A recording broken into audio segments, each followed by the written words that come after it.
10 kalimat wajib diwaspadai. Saya sering mengamati kehidupan dan suka mengamati bagaimana orang-orang saling berinteraksi, saling memberi kalimat penyejuk hati, entah interaksi verbal, maupun tulisan di berbagai media sosial Facebook, Twitter, dan sebagainya. Agak berbeda dengan yang lain, mungkin. Struktur otak saya lebih suka memperhatikan apa yang tersirat daripada hanya sekedar mendengarkan apa yang meluncur dari mulut atau tulisan guru-guru besar tersebut. Guru besar, yup, saya selalu menganggap orang-orang di sekitar saya adalah guru.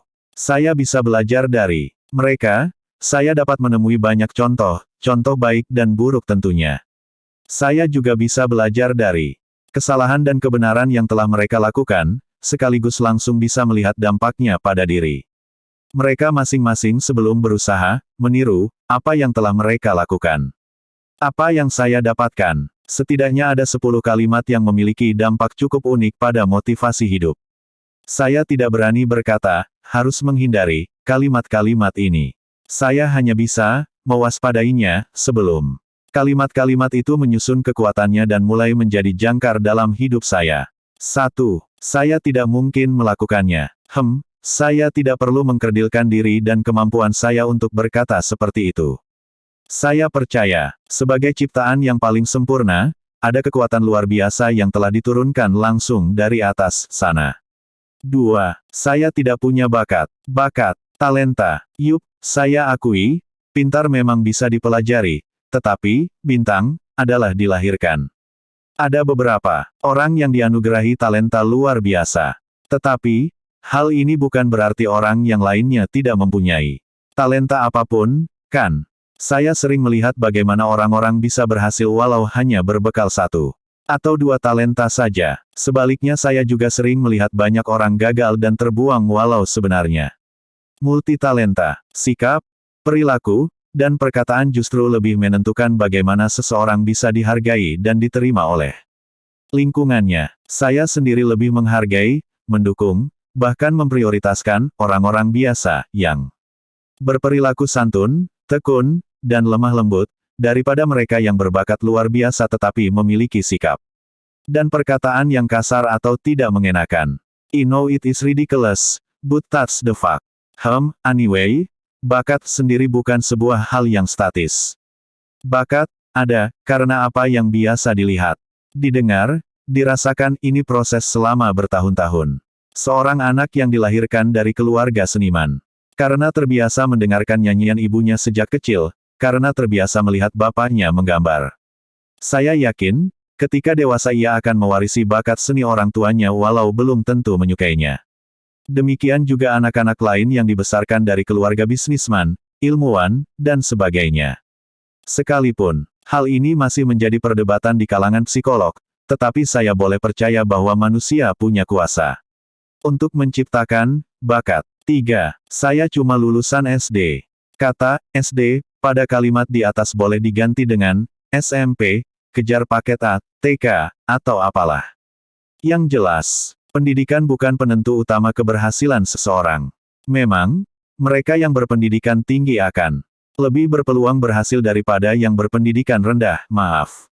Tetapi bukan berarti lulusan SD tidak bisa berhasil. Saya sering melihat bagaimana sebuah perusahaan yang mayoritas karyawannya sarjana, tetapi ternyata pemiliknya hanya lulusan SD. Anda juga bisa membaca salah satu cerita konyol mengenai hal ini di artikel email anak SMP. Bahkan, 6 dari 10 pemuda pengubah dunia yang saya tulis beberapa waktu lalu itu juga tidak pernah lulus kuliah.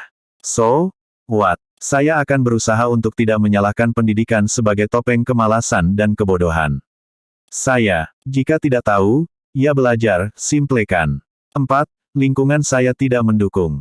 Banyak sekali orang-orang hebat lahir dari keadaan yang sama sekali mendukung. Siapa saja, terlalu banyak untuk disebutkan. Beberapa di antaranya pernah tertulis di kategori tokoh inspiratif. Banyak tulisan dan lagu hebat yang justru lahir saat penulisnya masih di dalam penjara. Banyak orang kaya lahir dari keluarga miskin.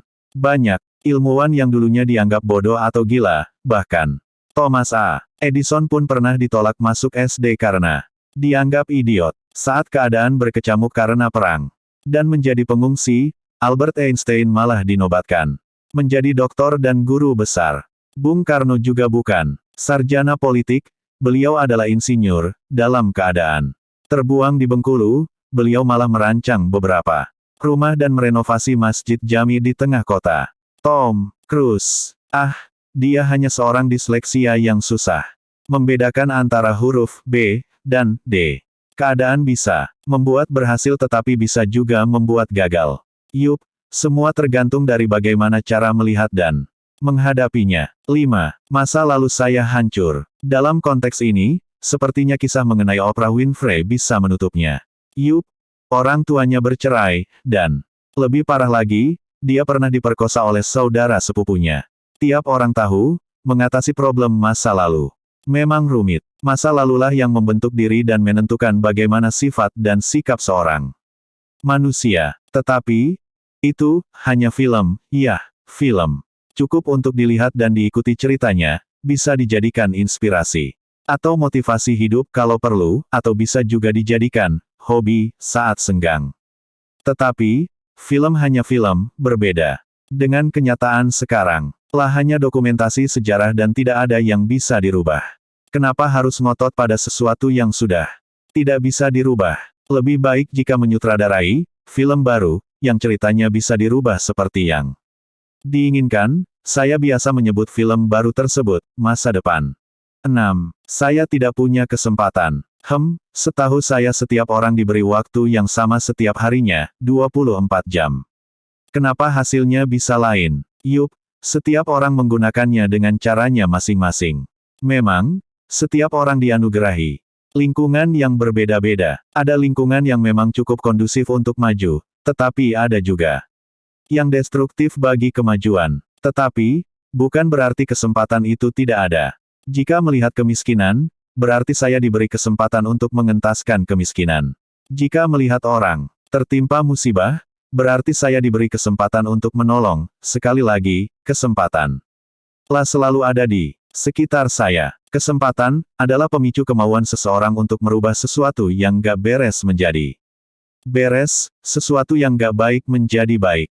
Kesempatan tidak hanya muncul pada situasi-situasi yang mengenakan, malah sebaliknya, semakin kritis lingkungan, akan semakin banyak kesempatan yang muncul. Bukankah krisis ekonomi tahun 1998 yang lalu justru malah melahirkan banyak sekali jutawan-jutawan baru? Bukankah mereka yang berhasil adalah mereka yang bisa melihat dan memanfaatkan kesempatan ini? 7. Saya kurang beruntung. Yup, keberuntungan memang bisa dikatakan sebagai hal yang statis. Ia tidak datang begitu saja pada setiap orang. Ia memang seperti anugerah. Jika keberuntungan memang sulit diusahakan, lalu kenapa tidak memintanya kepada sang pemberi anugerah? Dulu pernah ada penelitian mengenai hal ini. Lengkapnya, pernah tertulis di artikel The Look Factor. Iya ya, di situ terdapat beberapa tips untuk merayu sang pemberi agar selalu melimpahkan keberuntungan pa mengecewakan. 8. Saya takut sakit hati lagi. Di Twitter, seorang sahabat pernah menulis mencintai, memiliki, dan merasa kehilangan adalah satu paket kehidupan yang tidak dapat dipisahkan. Selain itu, di blog ini juga pernah ada tulisan tentang perpisahan.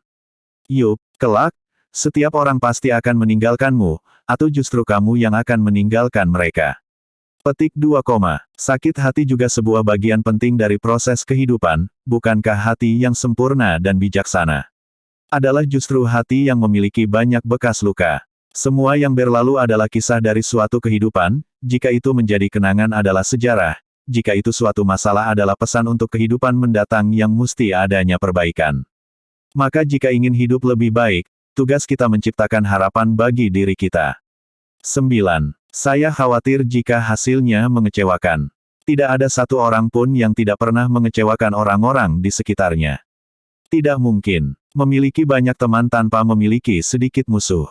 Tidak ada karyawan yang sama sekali tidak pernah mengecewakan atasannya. Yang paling penting adalah apa yang harus dilakukan jika ternyata mengecewakan orang lain. Yup, 3 kata ajaib mungkin bisa membantu.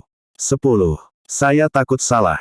Nobody perfect. That's all. Setahu saya, orang yang takut salah dan takut gagal justru malah lebih banyak berbuat kesalahan. Tidak ada percobaan ilmiah yang tidak pernah gagal. Tidak ada pengusaha sukses yang belum pernah bangkrut, tidak ada peruntung tenar yang belum pernah mengalami kerugian, tidak ada aktivis yang tidak pernah teraniaya, tidak ada tokoh politik yang belum pernah dikritik, dan tidak ada selebritis terkenal yang belum pernah dicaci maki. Yup, ini adalah kuat-kuatan mereka yang tahan terhadap dampak kesalahan.